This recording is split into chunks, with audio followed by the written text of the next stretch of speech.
Welcome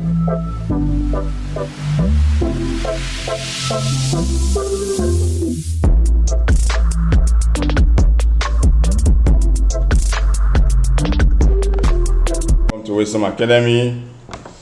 Today we'll be looking at resistance. We've looked at current, electric current. In electricity, we've looked at electric current.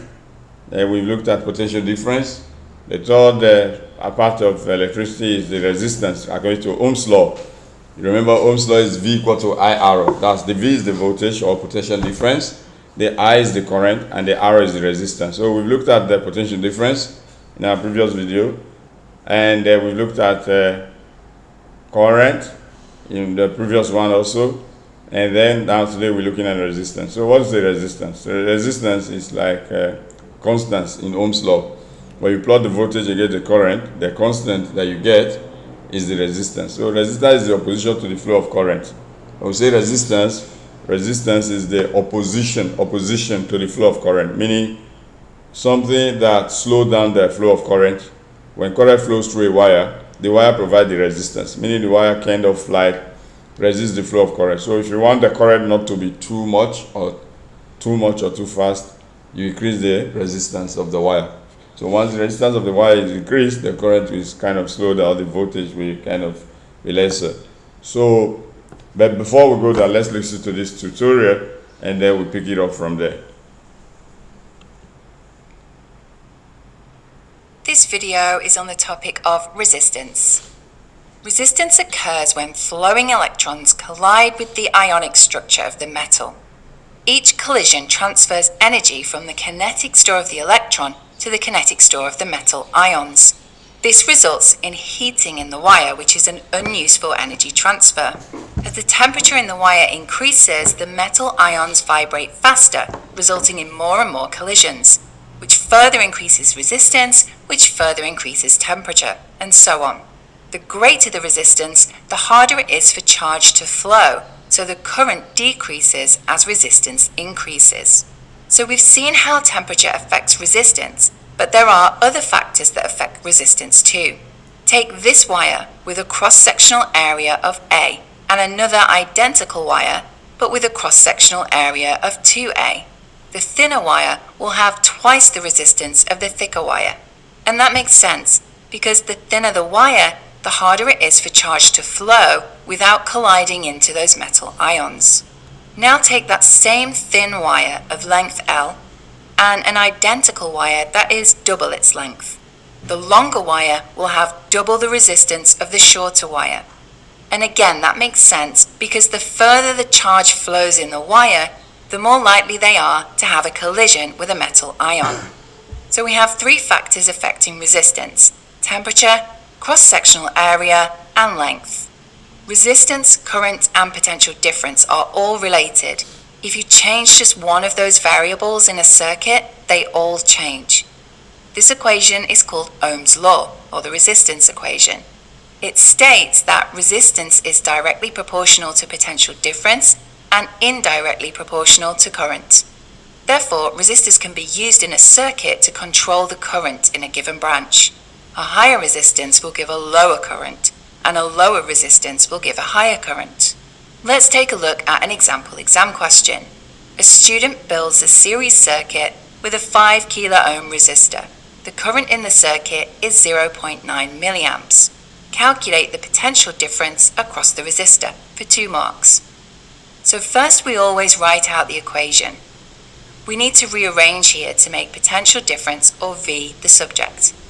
Then we substitute in the known values.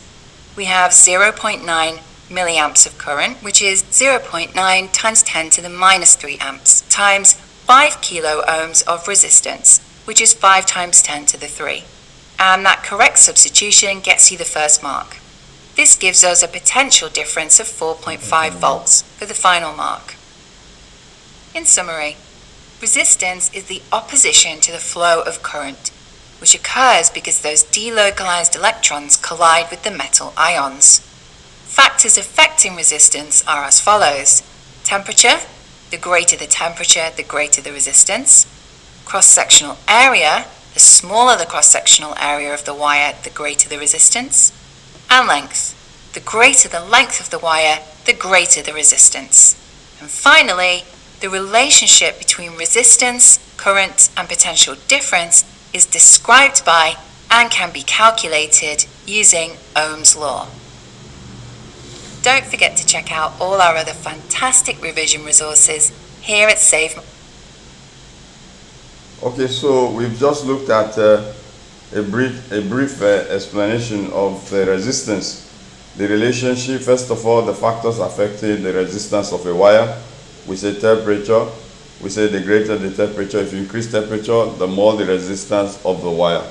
So if you increase the temperature of the wire or of a material, the greater the resistance that wire will offer. And then we'll talk about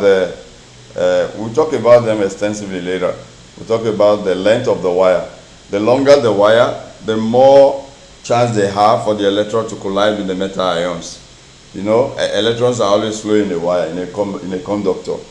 So the longer the length of the wire, the more opportunity that is there for the electrons to collide with the metal ions. So hence, the greater the resistance. So the longer the length of a wire, the greater the resistance. Is that okay? The shorter the wire, the smaller the resistance. Then what about the cross-sectional area and the diameter? Okay, because the tutorial only mentioned the cross-sectional area. We can also give diameter, which has similitude with the area. Okay. Now the thicker the area, the bigger the area, the smaller the resistance. Because you know why? Bigger surface area has enormous space for. So if a material is big, let's say this is a material, is thick, the resistance of this material will be small. Meaning resistance and cross-sectional area, they are inversely proportional. Or like if you have another one, a thin material, a thinner material. If you have another material, a thinner material,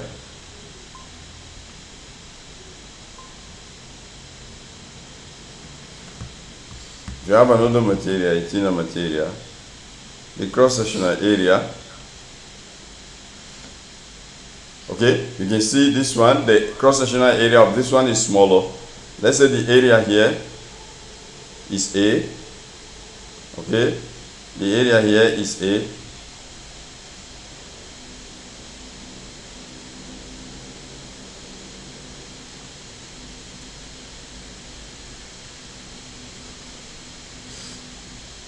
Let's say the area here is A.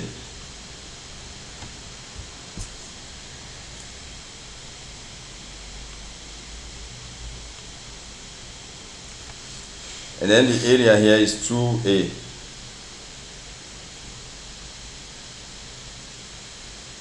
Okay, twice this area. Okay, twice this area is this one. Okay, so if you have this one is A and this one is 2A, now what happens to the resistance of the wire? The resistance here will be smaller. Why? This one will be R and this one will be 2R. Why? Why is that? Because the electron here, they have a lot of space to move around before they can collide with the metal ion. So the resistance is smaller compared to a smaller area. So the thicker a material is, the more the resistance. So if you're also talking about the cross-sectional area, the diameter of this cross-sectional area, the D, okay, is also inversely proportional. So in other words, we can say resistance of a wire is directly proportional to the length. I will discuss about the length. But regarding this one, resistance of a wire is inversely proportional to the cross-sectional area. Inversely proportional means 1 all over, or what you call indirect proportion. Either you say inversely proportional or you say indirectly proportional to the cross-sectional area. Meaning, the bigger the resistance, the smaller the area. or bigger area, small resistance. Bigger area like this one, the bigger the area, the smaller the resistance. The bigger the area, 2A is 1 arrow. 1A is 2 arrow. So that's for cross-sectional. Same with diameter. We say the resistance, factor number 3 or number 4. Resistance is also inversely proportional to the diameter of a wire. Inversely proportional to the diameter of a wire. The resistance of a wire is inversely proportional to the diameter of the wire. Is that okay? So the resistance of the wire is inversely proportional to the diameter of the wire. Same. So these two, they have similitude. They are like same thing. They're like similar thing, not same thing, similar thing. So the resistance of the wire is inversely proportional to the area of the cross-sectional area of the wire. The resistance of the wire is inversely proportional to the cross-sectional area of the wire, and it's also the resistance of the wire is also inversely proportional to the diameter of the wire.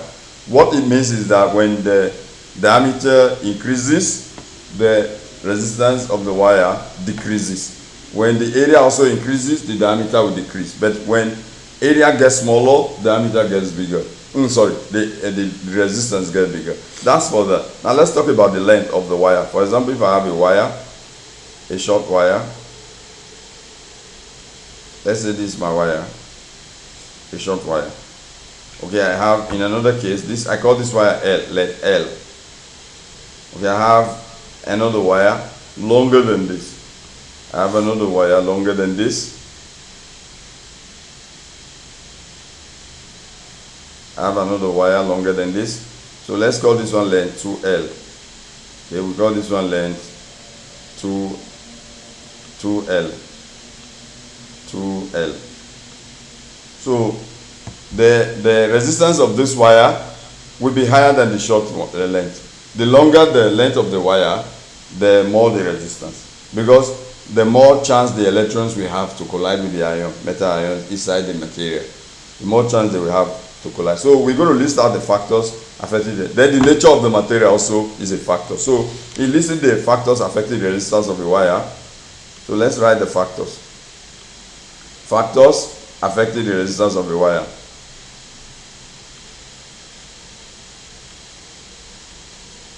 Let's write the factors.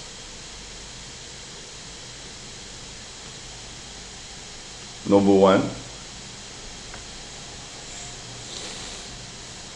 is the nature of the material. Nature of the material. The resistance that aluminum will present is different from the resistance the copper wire will present. Okay, so we say nature of the material. Number one.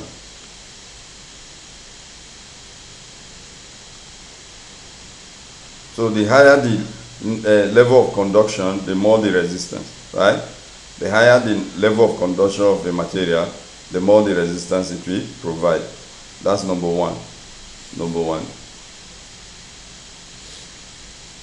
So nature of material, that's factor number one. But our tutorial only mentioned 3 factors. I'm going to give you like 5 factors. Nature of these questions are usually in your exam. Nature of the material. What do you mean by nature of the material? Different materials have different conductivity. So they offer different level or rate of resistance to the flow of current in them. So they offer different level of material. They offer different opposition to the flow of current. Different material offers different opposition to the flow of current in them. For example, if you take a plastic material or not plastic, semiconductor material, the level of resistance that is affordable or that is provided is different from the level of pure conductors. If you take metals, even metals, they have different grade. We have copper, we have aluminum, we have zinc, so all of these, they offer different. So the higher the conductivity, the higher the level of resistance that is provided. The higher the conductivity of the material, the higher the level of resistance that is provided. Then number 2, let's talk about the second factor, which is the temperature. Okay, temperature of material, temperature. The temperature that is provided, that is available. Okay, the temperature affects how a conductor can oppose the flow of current in them. The temperature of the ambient temperature of the environment, is one of the key factors that affect how a material can offer opposition to flow of current. Remember, resistance is the opposition to the flow of current, right? Resistance is the opposition to the flow of current. So when we increase the temperature, the electrons in a conductor will begin to vibrate more, move faster, collide more with the metal ions. The faster they collide with the metal ion, the more resistance they provide. Hence, we can simply say the higher the temperature, the higher the resistance that is provided to the flow of current, the higher the opposition that is provided to the flow of current in a conductor. So that's for temperature. It's pretty easy. The more you increase the temperature, the more the electrons moving in a conductor collide with the metal ion, and hence the more the resistance that is provided. Is that okay? So we go to number 3. Number 3 is the length of the material, length. So I will write them just the keywords only. I will use the keywords only. So number 3 is length. Number 3 is length. I have demonstrated there with an explanation, with a diagram. In the case of length, we say the longer the material, the more the resistance. Okay, the longer the length of the wire, the more the resistance. So this one, 2L, probably will offer 2R, probably will offer 2 resistance. Let's see, for example, conspicuous one. Okay, so 2L will give 2R, and 1L will give, because length is direct proportion. Length is direct proportion. 1L will give 1R, for example.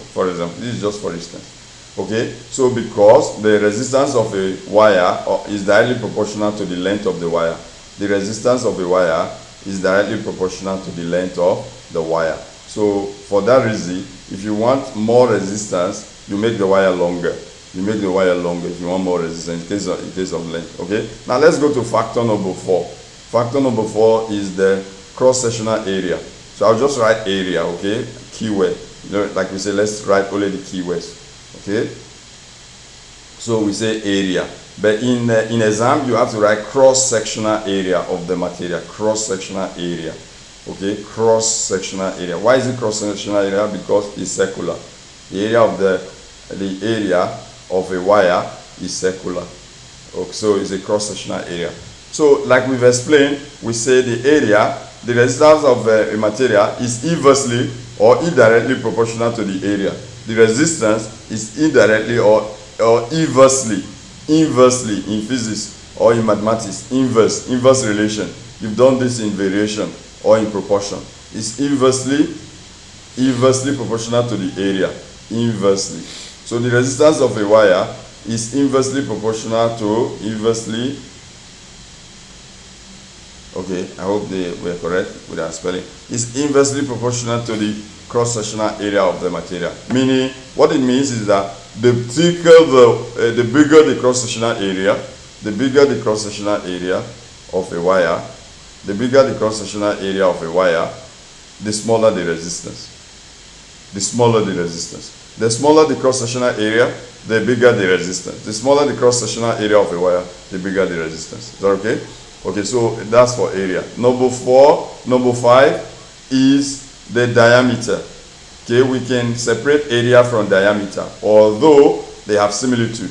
Okay, because in calculating area, you use the diameter to calculate the area. So we say diameter. So the same logic that applies to area also applies to the diameter. The resistance of a wire is inversely proportional to the diameter of the wire. The resistance is inversely proportional to the diameter of the wire. It's inversely proportional to the diameter of the wire. The resistance of a wire is inversely proportional to the diameter of the wire. Okay, so we've touched at the 5 factors that affect the resistance of a wire. Now let's move to our next topic. Okay, no, after that's done, then we talk about Ohm's law in brief. Ohm's law, like we said, it's actually V equal to IR. The Ohm's law is V equal to IR, right? Resistance is the opposition to the flow of current. We've established this already. We say resistance is the opposition to the flow of current, opposition to the flow of current. Now let's talk about Ohm's law.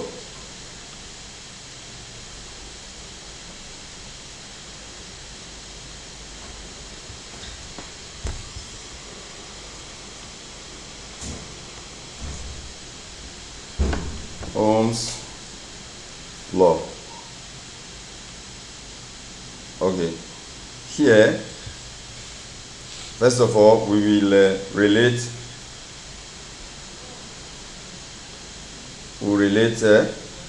Ohm's law. You know, Ohm's law says V equals to I arrow. That's the voltage.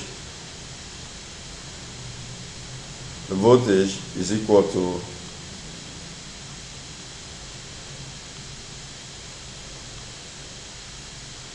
the current multiplied by the resistance.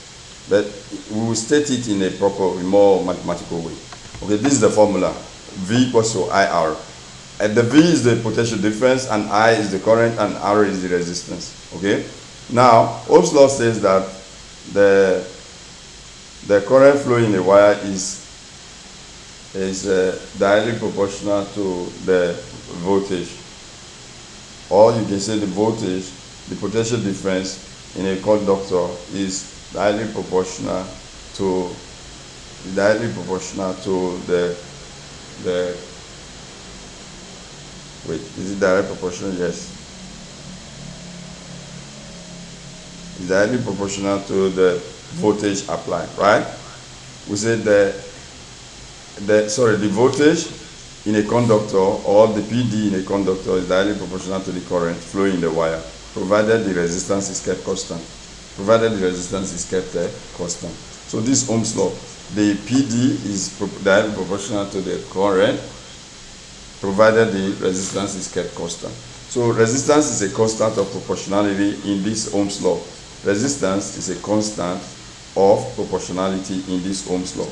So this R is a constant.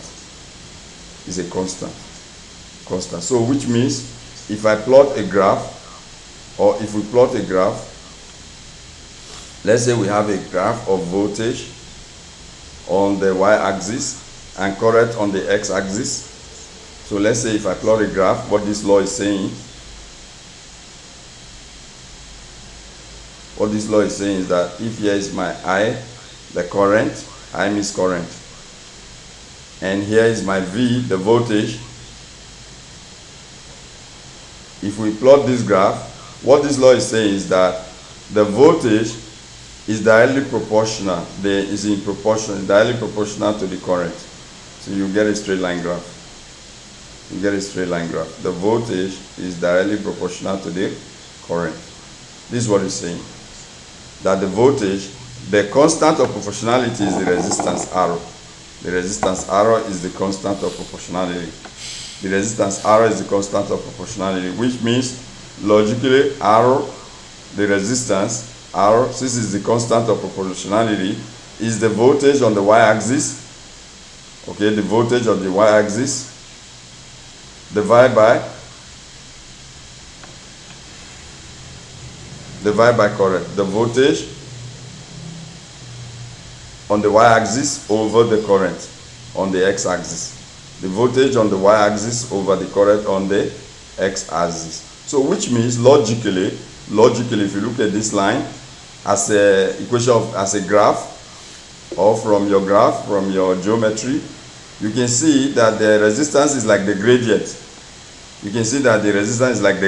Right? It's like the gradient because it's the voltage on y, change in voltage divided by change in current.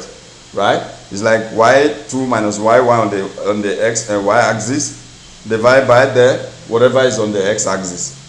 What is on the y-axis divided by what is on. So it's like a gradient. The resistance is like the gradient.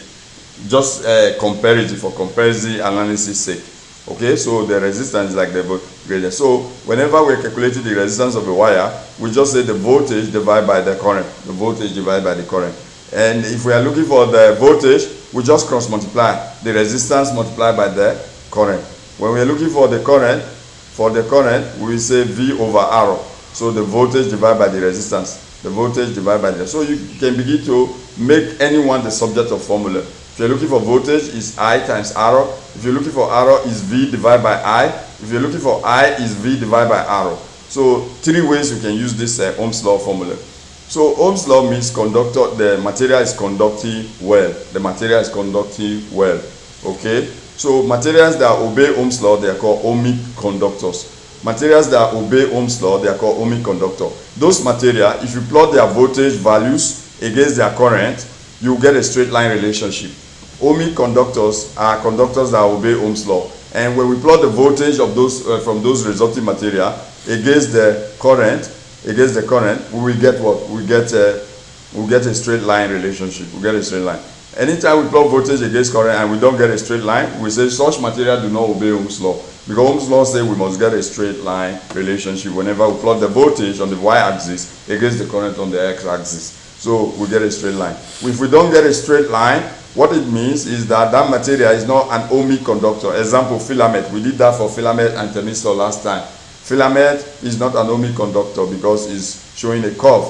And the tungsten filament and thermistor, they are not ohmic conductor because when you do them, their graph is not a straight line. It's going to be a curve, a little curve.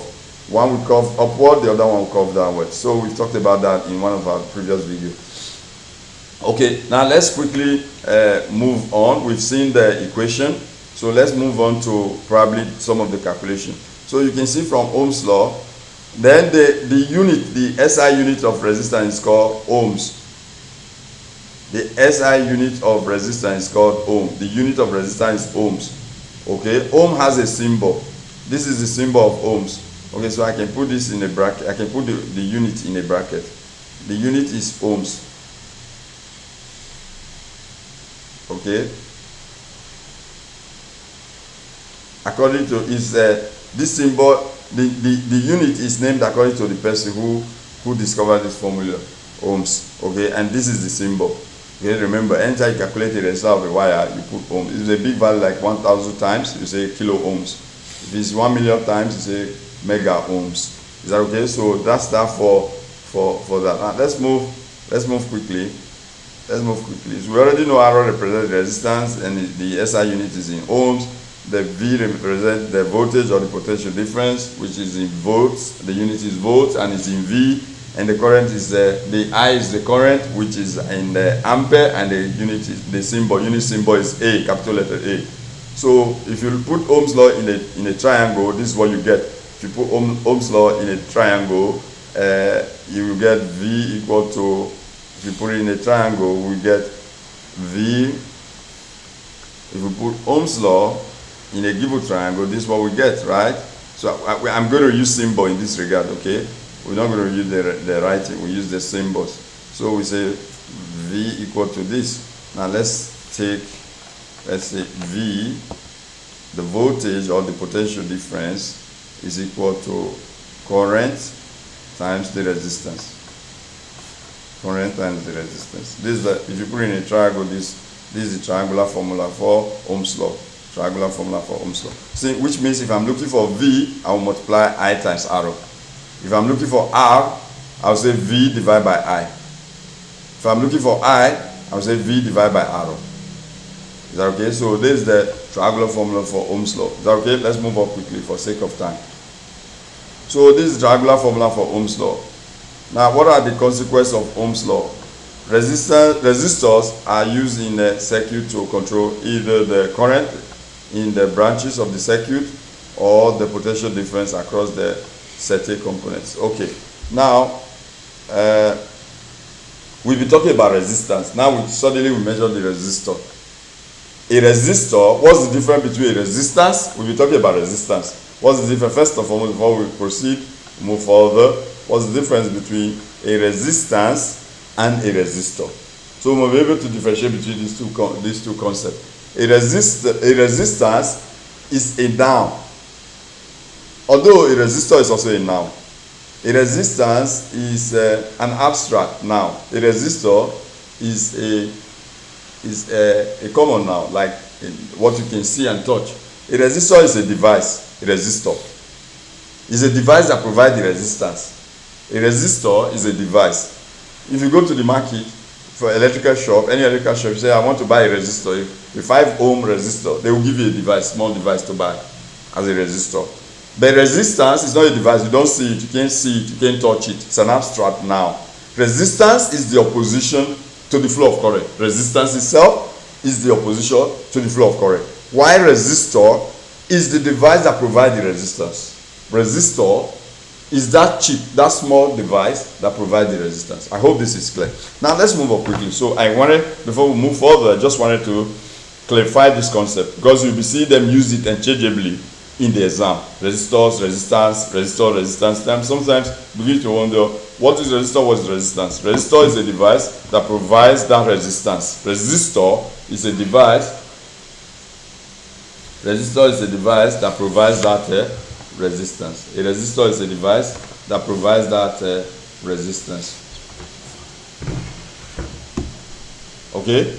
So a resistor is a device that provides that resistance. So now the consequence of Ohm's law, what are the consequences? What are the negative? What do we use it for? You know, you can use something to punish something. What is the consequence from Ohm's law? We say resistors are used in. Why do we put resistors in a circuit? What job do they do in a circuit, in an electrical circuit? Why do we have to buy resistors? Why do we, when we build an electrical circuit, why do we have to put a resistor? Why? What's it for? So what's used for, or the consequence of it, could be that it's used to slow current down, like we said anyhow, to slow current down or to reduce the value of current. Maybe, for example, if you have a circuit, due to the potential difference that is being applied, the voltage that is being supplied to that circuit, maybe the value of the voltage is too high. It's going to blow off your circuit components, other circuit components. So what you do, you put a resistor to reduce the value of the voltage or the value of the current that is flowing in the conductor or in the circuit. So you put a resistor to reduce the current that is flowing. Okay. So one of these things that resistors are used in circuit to control what? To control the current. Either to reduce the value of the current or to increase it. Because not always we reduce the value of the current. Either to reduce it or to increase it. So we use especially variable resistor, either to increase or reduce. So to control the value of the current in the branch of the circuit. Okay, that's one use of the resistors or consequence of the resistor. Another thing is to control the potential difference. Potential difference, remember, is the voltage across circuit components. Now this is due to the consequence of Ohm's law. Now let's take a look at the effect of the consequence of Ohm's law. The current in the electrical conductor decreases. The current will decrease as its resistance decreases. Yes, current, we've established this more often than not. The current will reduce if you increase the value of resistance in your circuit. That's the more reason why we put resistors in the circuit. Because sometimes maybe the current, if we don't put resistors, the current will be like, let's say for example, the current flowing in the circuit can be like 20 amperes. The current flowing in the circuit can be 20 amperes. So if I want, and I don't want 20, I want 10 ampere current. Due to my design and my calculation, I want only 10 ampere of current to flow in the circuit. So what I will do, I will provide a resistor that will reduce the value of current from 20 to 10. So I'll put a resistor to reduce the value of the current that flows in that circuit. So resistors are typically used to bring down the value of current down, to bring it down. One of the uses to bring it down, because when the current in the conductor will decrease if you increase the resistance. If you increase the resistance that is in that circuit. Is that okay? Then we say the PD across the electrical conductor increases as its resistance increases. But the PD means the voltage. Remember, the voltage will increase if the resistance increases. How? Let's take a look at the formula again. The voltage will increase if the resistance increases. Look at it. The V is directly proportional to R. So if you increase if you increase the resistance, the voltage will increase. The bulb will glow more. The bulb will glow more. For example, like a bulb in your house. You know, voltage is what you see from the brightness you see from a bulb. You see from any circuit component. That's the voltage. Okay? The brightness, or what you see from any component like the bulb or the fluorescent lamp. What you see is the voltage. The current you don't see. The current only flows in a wire.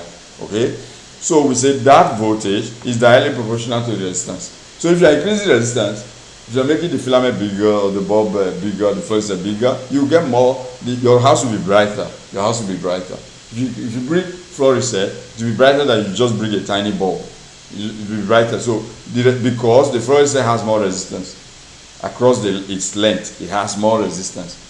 The fluorescent has more resistance across its length. So when the resistance increases, the voltage, the brightness will increase, the voltage will increase. However, the current will get smaller. The current will get smaller. Is that okay? So this is just where I'm drawing everyone's attention to. Okay, quickly. So that's that. For the PD will increase if the resistance of the wire increases. Okay, so here is a small question. Let's take a look. The diagram below shows an electric circuit. Select which of the following parameters listed below should be increased in order to increase the current in the circuit. Explain your answer. Which one should be increased if you want to increase the current? Here, look at the circuit. You have the battery, you have the ammeter. Ammeter is just to measure the current that is flowing in the wire. Okay, ammeter is just a device that helps us to measure the current flowing in the wire. You have a resistor. You see, I told you a resistor is a device. Resistance you don't see is like the way current is flowing. Resistance is just an opposition to the flow of current. So you have a resistance providing the resistance. Okay, which one will increase the current, right? Increase the current in the circuit. The EMF of the, if you increase the EMF of the battery, it will increase the current, right? And then the length of the connecting wire. This one will not increase the current. Because if you increase the length, the resistance will increase. Once the resistance increase, the current will decrease. The current will decrease, right? So this one is out of it. Then the resistance of the resistance. So if you increase the resistance, the current will reduce. So this one will not increase the current. Okay, so this one is not part of it. So 2 and 3 are not part of it. Temperature of the resistor. If you increase the temperature,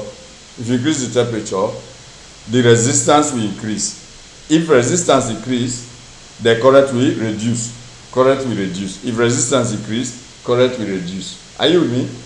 Okay, so the only one is number one, EMF of the battery. The EMF of the battery. Meaning if you increase the EMF, the electromotive force, the power of the battery, the energy supply of the battery, if you increase it, yes, the current will definitely increase. Because there will be more energy to drive the charge around the circuit. There will be more energy available to drive the charge around the circuit. So the current that is flowing will increase. But the rest do not match in. So this will be the answer in multiple choice in IGCSE, Cambridge IGCSE. Okay, so that's that for that. Let's move on. I've talked about the IV graphs of ohmic conductors, filament, and the diodes. Okay, which I said ohmic conductors are the one that when you plot the current against voltage, whether you put the voltage here, the potential difference here, or you put it here, same thing. Is that okay? You can plot it anywhere. You can put the potential difference on the y-axis and put the current on the x-axis. Okay, but I always love to put the potential difference, the voltage on the y-axis and put the current here. Is that okay? But you still going to get a straight line relationship if you plot in either way. So if you take a resistor, you get a straight line like this. If you take a resistor, you get a straight line. But these materials that gives you a straight line, they are called ohmic conductors. They are called ohmic conductors because they are materials that obey Ohm's law. They are called ohmic conductors because they are materials that obey Ohm's law. Now, we take a look at this. The second one, the filament lamp. You see, if you plot the filament lamp, you get what? You get what? A curve. You don't get a curve on this positive axis and another curve on this negative axis. So you get a curve, you don't get a straight line relationship. So these materials, they are called non-ohmic conductors. These are always in multiple choice in physics in Cambridge IGCSE. They tell you, and they'll draw a graph and ask you which of the following is an ohmic conductor or which of the following is a non-ohmic conductor. Okay, so that's that for that. The IV graph for a resistor is very simple, right? The current is proportional to the potential difference. Yeah, when you plot, you get a straight line, which means the current or the voltage is proportional to the current, or current is proportional to the voltage for an ohmic conductor. Is that okay? Okay, so that's the first section of our class. I think we will. Let's still move on. Because we're still on the resistance. So the resistance of a wire. The resistance of a wire is good. We describe it quickly and then we end this section. So we know we're done with resistance. Next time we'll be taking on that. Maybe we'll take the electronics. So as electrons pass through a wire, they collide with the metal ions in the wire, right? I already mentioned this. Electrons are the one with the arrow. You can see the green tiny ones. The green tiny ones are the electrons. The metal ions are the big blue ones. The metal ions, you can see the connotation. The big blue ones are the metal ions, and the electrons are the tiny green ones. So the electrons are delocalized. They're free to move. But the metal ions do not move. You see, they're in fixed position. That's why we cross them from both sides. They're in fixed position, but the electrons, they move. They're able to move. So the electron travel, they collide with the metal ion and they bounce off. They keep moving, bounce up and down. They keep moving. Okay, so this creates the resistance that we're talking about. As the electron moves, the more they collide, the more the resistance that the material can provide. The more resistance. The more collisions the electron had with metal ions or with the walls of the wire, the more resistance it's able to provide. Is that okay? The ions get in the way of the electron, resisting the flow. Because electron is the flow of the current itself. Electron is the flow. Okay, so when the metal ion, when they hit the metal ion, that's the resistance. That it changes the direction or it slows it down, So that's already a resistance. They get it, the metal ion, they get in the way of the electron. Assuming there are no metal ion, electron, there will be no resistance. Electron will just move from east to west, or from west to east. They just travel. But now we have metal ion, they collide with metal ion, they slow down, they move, so they kind of slow down. That slowing down is the resistance that we're talking about. Is that okay? So the longer a wire, the greater the resistance. We've explained these other factors of resistance affecting the resistance of a wire. We say the longer the wire, the greater the resistance. We explain all of these factors. So I don't want to repeat what we said again, okay? So we say, let's take a look at this question, like IGCSE question. Say, a circuit contains a length of wire. The diameter and the length of the wire can be changed in order to increase the resistance of the wire. What changes should be made to both the diameter and the length of the wire? Okay, what changes should you make if you want to increase the resistance of the wire? A circuit contains a length of the wire. The diameters and the length of the wire can be changed in order to increase the resistance. This time around, not to increase the current, in order to increase the resistance of the wire. What changes should be made to both the diameter and the length of the wire? So if you want to increase the resistance of the wire, you increase the length. So you increase the length. When you want to change the length, you increase it. If you want to increase the resistance of the wire, you decrease the area or the diameter. You decrease the diameter. So for diameter, you have to go for decrease. And for the length, you go for increase. Is that okay? So that's that for that part. Now let's move on quickly. I know that's what this tutorial is explaining, but let's move quickly. Now, proportionality relation for electrical conductor. I think I have explained this. I said the length is directly proportional to the resistance of the wire is directly proportional to the length. The resistance is directly proportional to the length. The symbol is missing here, but this symbol, okay, this symbol is supposed to be here. The resistance of the wire is directly proportional to the length of the wire. But what about the area? The resistance of the wire is inversely proportional to the cross-sectional area. Inverse relationship. Inversely proportional to the cross-sectional area. Now we've explained this. I've shown the diagram.